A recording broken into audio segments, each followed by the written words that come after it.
ఆ 'నీది నాది ఓకే కదా!' నేనది చూసి చాలా ఇయర్స్ అవుతుంది. బట్ అది నా మనసుకి ఎంత నచ్చిందంటే, ప్రతి స్కూల్‌లో, ప్రతి కాలేజ్‌లో, ప్రతి యంగ్‌స్టర్‌కి చూపించాల్సిన సినిమా అది. ఆ! ఎందుకంటే, అది ప్రతి పేరెంట్ కూడా చూపించాలి మనం. అవును. ఏంటంటే జీవితం అంటే ఇలాగే ఉండాలి. వాళ్ళలాగా బతకాలి. వాళ్ళ కొడుకు ఐఐటీ అయ్యాడు. మీరు కూడా ఐఐటీ అవ్వాలి. లేకపోతే వాడు మంచి ప్యాకేజ్ క్రోర్స్ ప్యాకేజ్ వచ్చింది. మీరు కూడా అలా జీవితం అంటే ఏదో ఒకటి జీవితం అంటే కేవలం విజయమే కాదు. జీవితం అంటే నువ్వేం సాధించాల్సిన అవసరం లేదు. ఏదో ఒకటి సాధిస్తేనే నువ్వు జీవించినట్టు కాదు.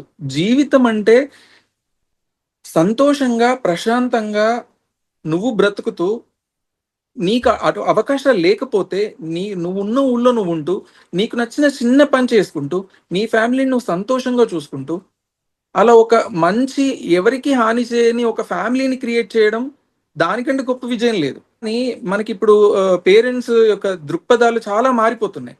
అలాంటి వాళ్ళకి ఆ సినిమా చూపించాలి. Life life is not a success. Life అంటే సక్సెస్ అనేది ఒక పార్ట్. అది వచ్చినా పర్వాలేదు, రాకపోయినా పర్వాలేదు. నువ్వెంత ప్రశాంతంగా ఉంటున్నావు, నువ్వెంత సంతోషంగా ఉంటున్నావు అనేదే ముఖ్యం.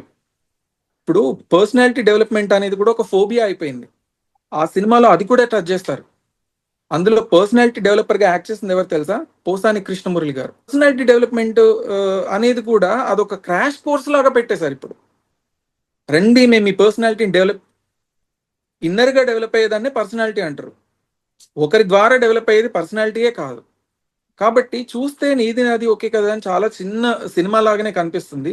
కానీ అందులో చాలా పెద్ద అంటే ఒక ఒక జిడ్డు కృష్ణమూర్తి, లేకపోతే ఒక వివేకానంద, లేకపోతే ఒక అయాన్ రాండ్ లాంటి వాళ్ళ గొప్ప గొప్ప రచయితల ఫిలాసఫీని చాలా సింపుల్‌గా చెప్పినట్టు అనిపిస్తుంది ఆ సినిమాలో.